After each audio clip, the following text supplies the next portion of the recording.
Bom, gente, nós estamos aí com mais um QG Resolve.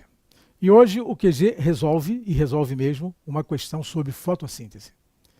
Fotossíntese é um tema que cai no vestibular toda hora, a todo instante, Enem, então, disparado. Então vamos ver lá uma questãozinha que eu achei legal. Olha lá, 2011. Eu só fiz umas modificações para que a questão ficasse discursiva, né? Mas foi uma questão modificada do Enem que eu transformei em questão discursiva para a gente poder debater melhor. Mas vamos lá, a fotossíntese e a respiração são dois processos imprescindíveis para as plantas. Claro, óbvio, respiração não é imprescindível para a planta, é imprescindível para qualquer ser vivo. Qualquer ser vivo respira, né? E a fotossíntese é imprescindível para a planta porque, cara, fotossíntese é um mecanismo pelo qual a planta se alimenta, né? Transformação de luz em ATP e utilização desse ATP na produção de glicose, né? A partir de CO2 e água. Então, óbvio que ela é indispensável ao vegetal. No gráfico a seguir, está representada a variação das taxas de fotossíntese e respiração em função da intensidade luminosa. Porra, cara, se você olhar esse gráfico, você vai ver de cara que a interferência da intensidade luminosa na respiração é zero. Tá olhando para ele? Olha lá, velocidade da reação, eixo das ordenadas, velocidade de reação, é aqui, ó. Eixo das abscissas, intensidade luminosa. Eu estou aumentando a intensidade luminosa durante todo o meu percurso e não estou variando a respiração. Então, qual é a ingerência da intensidade luminosa na respiração? Zero. Não tem gerenciamento algum. A intensidade luminosa vai gerenciar o quê? A taxa de fotossíntese. Porque sem luz não há fotossíntese. Correto isso? Então, a velocidade da reação respiratória é constante. A taxa de fotossíntese é que vai variar. Volta para cá. Estamos aqui na origem. Na origem eu te pergunto, tem luz? Não. Tem fotossíntese? Não. Claro, ó, o gráfico de foto, olha a curva da fotossíntese. Não. Tem respiração? Claro. Tudo isso aqui, ó. O vegetal está retirando da atmosfera todo esse oxigênio para poder respirar. Agora, fotossíntese não tem. Vamos marcar um ponto médio aqui. Esse ponto que eu vou chamar de ponto 1. Nesse ponto 1, o que aconteceu? Já tem luz? Tem. Se já tem luz, já tem fotossíntese. Ah lá, claro, estou no meio da curva, já tem fotossíntese. O que aconteceu? Se eu traçar, né, o paralelo na velocidade aqui de reação, o que você está percebendo? Nesse momento, o consumo de oxigênio continua igual. Respiração não se mexeu.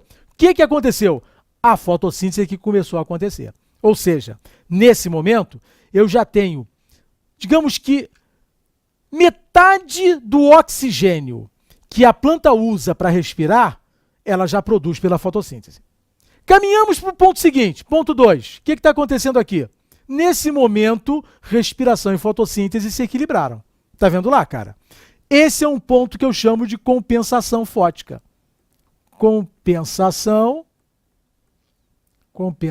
fótica.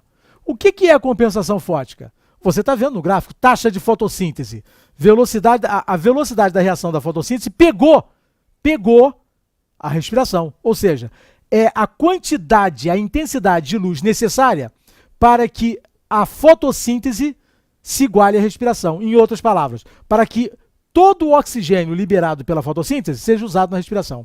Nesse momento, o vegetal começa a ter um equilíbrio e, a partir daí, ele começa, então, a ter sobras. Até aí não sobrou nada. Respiração e fotossíntese só se igualaram. A partir de agora começa a ter sobras. Então, vamos lá. Continuando o aumento da intensidade luminosa. Continuando, até que chega no momento em que a intensidade luminosa pode aumentar o que eu quiser, que a fotossíntese também não aumenta mais. Ela ultrapassou a respiração, vamos ter sobras, tanto que o vegetal já está liberando o oxigênio para a atmosfera, mas, a partir de um determinado momento, a taxa de fotossíntese continua constante, ou passa a ser constante, e isso representa um ponto chamado de saturação fótica. Saturação fótica. O que é a saturação fótica? A saturação fótica é aquele ponto onde não tem mais clorofila para ser excitada. Quer dizer, quem é que capta a luz no vegetal? Quem capta a luz no vegetal é a clorofila. Na saturação fótica, todas as moléculas de clorofila já estão excitadas. Correto? Então não tem mais como haver captação de luz, não tem aumento na produção de ATP. Esses dois pontos são fundamentais de você conhecer. O ponto de saturação fótica, né, e o ponto de compensação. Primeiro compensação e depois saturação. Vamos às perguntas. Após a análise do gráfico, responda: Qual o significado do ponto X representado no gráfico para as plantas? Opa, ponto X é o ponto de compensação fótica. Qual o significado, malandro? Qual o significado? Diz para mim. É aqui. Achei. É aqui. Qual o significado? Diz para mim. O que significa compensação fótica? É o ponto onde taxa de fotossíntese e respiração são iguais. Ou seja, é aquele ponto onde todo o oxigênio que o cara usa na respiração, ele mesmo produz na fotossíntese. Fechou? B. Estabeleça a relação representada no gráfico entre fotossíntese, respiração e a intensidade luminosa. Isso eu já estabeleci de saída. Entre a intensidade luminosa e a respiração, qual é a relação que existe? Nenhuma. A intensidade luminosa não gerencia a respiração. Ponto. A intensidade luminosa só gerencia quem? A fotossíntese. Por quê? Porque a fotossíntese depende de luz. As reações claras da fotossíntese são as reações de transformação de luz em ATP. Sem isso, não tem fotossíntese. Então, a relação que existe entre intensidade luminosa é só com a fotossíntese. Com a respiração, zero. Não tem relação alguma. E C. Que outros fatores, além do abordado no gráfico, podem influenciar na fotossíntese? Ah, isso é legal. Vamos lá. Você se lembra? Que outros fatores podem interferir com a fotossíntese, além dos que estão... Porque aqui no gráfico nós temos intensidade luminosa. Mas quais são os dois outros fatores muito importantes que também... Tem mais do que dois, mas dois são muito importantes. Você não pode deixar de ser. Olha só. Sem luz não tem fotossíntese. Sem CO2 não tem fotossíntese. Então, o outro grande fator que interfere com a fotossíntese é o CO2. Concentração de CO2 na atmosfera. Taxa de CO2 no ambiente. E o outro fator? Lembra que para entrar CO2 na planta tem que ter uma janelinha aberta, chamada o quê? Estômato.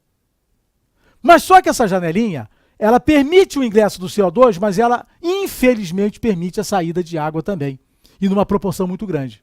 Então, o outro fator que interfere também com a fotossíntese é a abertura desse estômato. E a abertura desse estômato é também gerenciada pela temperatura. Dias muito quentes, muita perda de água, o estômato fecha. E se o estômato fecha, a fotossíntese diminui, porque diminui a entrada de CO2. Então, esses três fatores você tem que reconhecer sempre nos gráficos. Quais são os três fatores que interferem direto com a fotossíntese? Primeiro, intensidade luminosa. É o ponto de partida. Sem luz não tem fotossíntese. Segundo, a taxa de CO2 ambiental. CO2 é que vai fornecer carbono para a produção de glicose. E depois? Carbono e oxigênio, né? E depois? A temperatura. Porque em temperaturas muito altas, o que acontece? Há uma perda excessiva o vegetal, de água, obviamente, o vegetal fica entre a cruz e a espada. Se ele deixa o estômago aberto, ele recebe CO2, mas perde água, desidrata, não vai adiantar nada. Os três fatores são esses. Não se esqueçam, hein? QG do Enem, não se esqueçam, curso intensivo, nós temos aí uma variedade de assuntos a tratar. Seria interessante você ficar atento a isso.